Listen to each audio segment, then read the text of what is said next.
How to hide your online status on WhatsApp. Either today we'll learn about how to change your online status on this application. Just need to click on the three dots menu on the upper right corner and click on settings.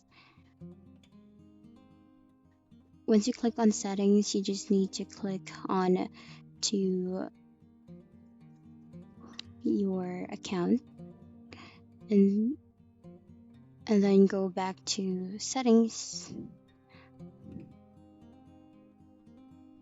and you need to go into privacy. Under privacy, here you will be able to click on last seen online. You need to change this into nobody, and who can see you when I'm online, you can change it as same as last time.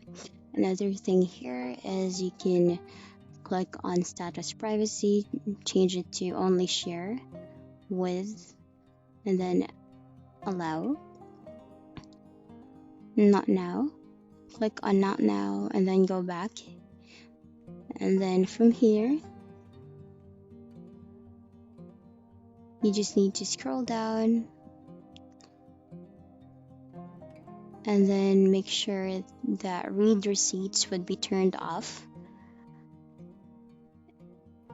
And that's it. Once everything has been turned off and changed into a certain information, that's how you will be able to hide your online status. And that's the end of the video. Thanks for watching. Bye.